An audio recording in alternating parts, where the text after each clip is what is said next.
안녕하세요. 저는 성북구립미술관 화가의 사람, 사람들 전시를 설명해 드릴 도슨트 김민정이라고 합니다. 이번 전시는 한국 수묵추상의 선구자인 산정 서세옥을 중심으로 성북 지역의 주요 근현대 작가들의 작품을 함께 살펴볼 수 있습니다. 2020년 11월 서세옥 작가의 타계 이후 그의 유족들이 서세옥 작가의 작품과 컬렉션을 성북구립미술관에 기증하였는데요. 이번 화가의 사람, 사람들 전시에서는 기증한 작품 중 일부를 포함하여 총 25점의 작품을 소개하고 있습니다. 특히 이번에 전시되는 서세옥 컬렉션 작품 12점은 성북 지역과 관련된 예술가들의 상관관계를 아우르는 작품들로 선정되었습니다. 저와 함께 전시실을 돌며 여러 작가와 작품에 대한 이야기를 나누어 보겠습니다. 가장 먼저 만나게 되는 작품은 산정 서세옥 작가의 매화 작품입니다. 그림의 좌측에는 작가의 자작시가 보이는데요. 오직 삼경의 달만이 나의 친한 벗이라. 이 일판향이 오로지 봄을 독차지하네. 라는 내용의 한 시입니다. 서세옥 작가의 부친은 독립운동가이자 한학자이었기에 서세옥은 어려서부터 수많은 한자를 접하였고 이처럼 한시 또한 많이 남겼습니다. 이어서 보실 다음 작품은 오원 장승업의 수양버들과 청둥오리입니다. 금방이라도 움직일 듯이 생동감 넘치는 청둥오리의 모습은 한국에서 단연 손꼽히는 화가인 장승업의 면모를 잘 보여주고 있습니다.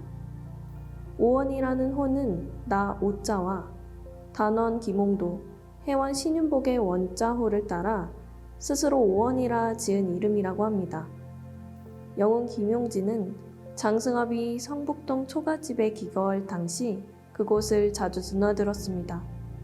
어느 날 오원 장승업은 호련히 사라져 언제 어디서 어떻게 되었는지 아는 사람이 없지만 김용진의 제안으로 서세옥은 장승업의 집터를 직접 찾아가 볼 수 있었습니다.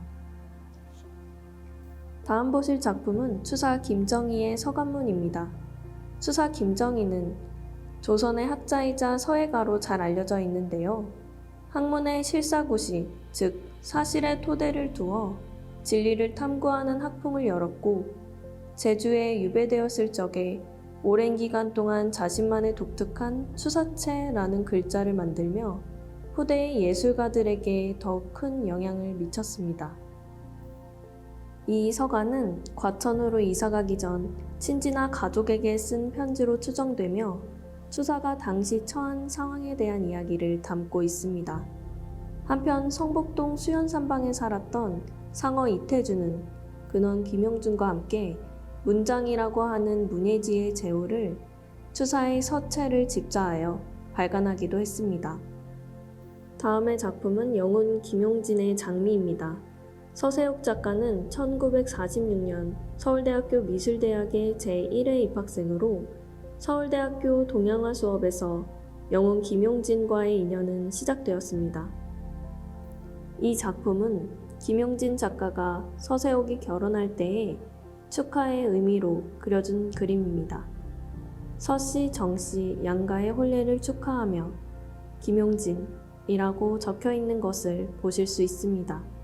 장미 작품 옆에는 매, 란, 국, 죽의 사군자인 국화와 매화 작품을 보실 수 있는데요. 그림의 한편에 적힌 글을 보면 서세옥 군의 부탁으로 무자년 11월 71세 늙은이 영훈 김용진이라고 적혀 있습니다. 소정 병관식은 오원 장승업의 제자인 소림 조석진의 외손자로 조석진이 교수로 있었던 조선 서화미술원에 입학하여 서화를 배웠습니다. 병관식 작가는 1937년 이후 서울을 떠나 금강산을 비롯한 전국을 돌아다니며 실경 사생을 합니다.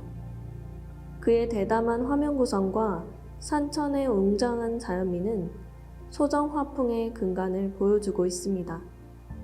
서세옥 작가는 국전에 입상했을 때 처음 병관식 작가를 만나게 되었는데 이 둘의 인연은 해방 이후 부산 피난 시절 그리고 성북 시절까지 계속 이어졌습니다.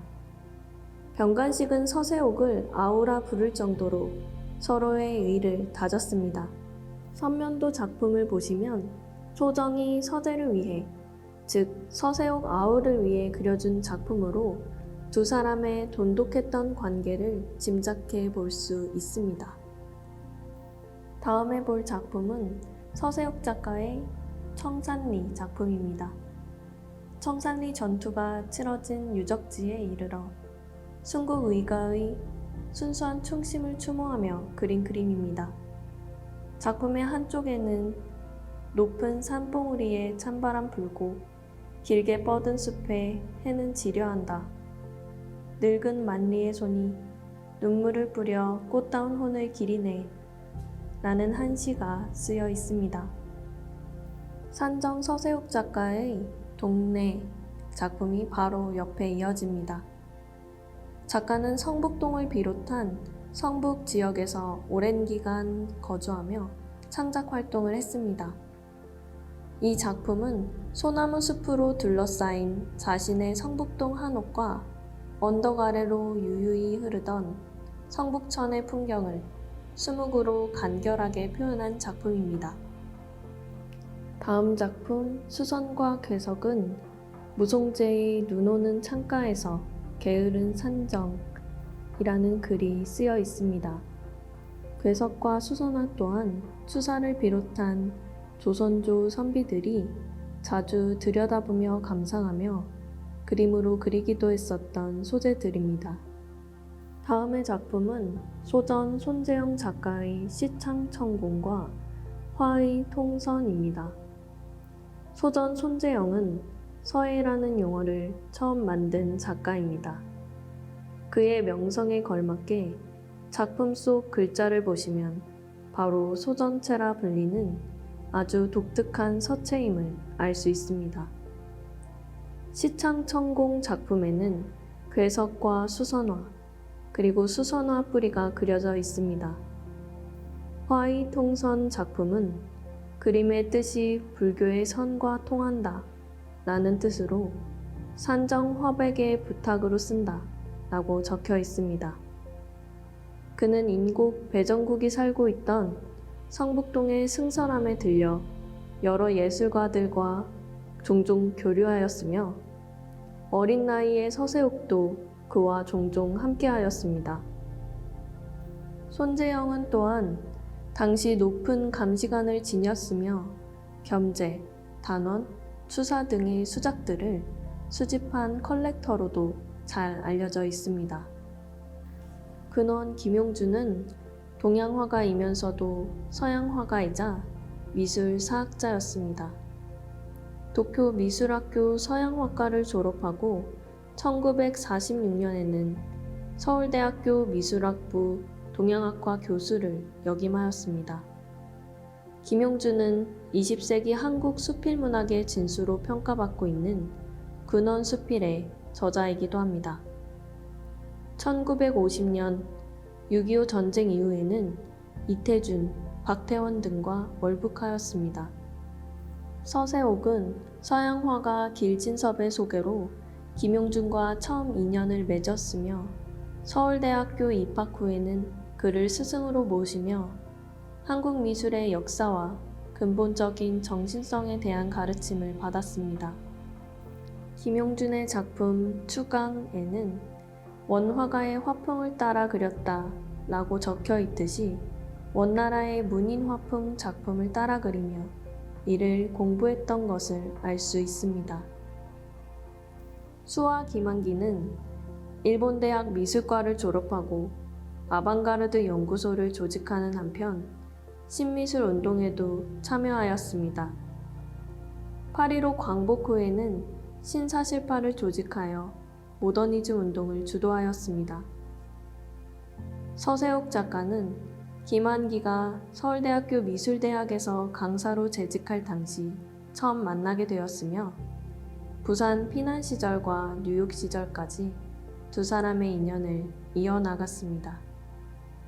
파리에서 달, 산, 나무 등과 같은 한국적 모티브와 정서를 탐구하였으며 1965년 이후 미국 뉴욕에 정착하면서 어디서 무엇이 되어 다시 만나랴 등으로 대표되는 추상 경향의 점화를 그렸습니다. 김한기는 1944년 김용준이 직접 지은 성북동 노시산방을 물려받았으며 후에 수향산방으로 당호를 바꾸기도 하였습니다. 이후 원서동으로 이사갔으나 이내 곧 성북동 32-1번지로 다시 옮겨와 살기도 하였습니다. 2층 전시실을 지나 3층으로 올라가 보겠습니다.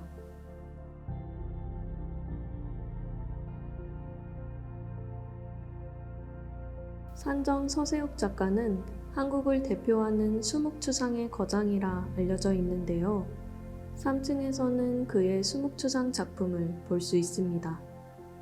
서세욱 작가는 1960년 묵림회를 결성하고 한국화의 현대화 운동을 이끌었으며 1970년대에 접어들며 인간의 형상을 특유의 절제미와 단순화된 조형성으로 표현하는 독자적인 화풍을 구축하였습니다. 전시실을 들어서자마자 보이는 사람 시리즈는 단순한 점과 선으로 사람의 동세와 표정을 담고 있는 생동감 넘치는 형상을 보여주고 있습니다. 전시실 안쪽에 펼쳐진 사람의 군상들은 그 필체에서 생동하는 사람의 기운을 느낄 수 있으며 이는 마지막까지 작가의 관심사였던 사람에 대한 관심과 애정을 여실히 드러내고 있습니다. 3층 전시실의 한쪽 벽면에는 지금까지 미공개되었던 작가의 마지막 인터뷰를 비롯하여 유족, 제자, 관계자들의 인터뷰 영상을 통해 서세욱 작가의 예술 세계를 더욱 깊이 살펴볼 수 있습니다. 지금까지 화가의 사람, 사람들 전시를 관람해 주셔서 감사합니다.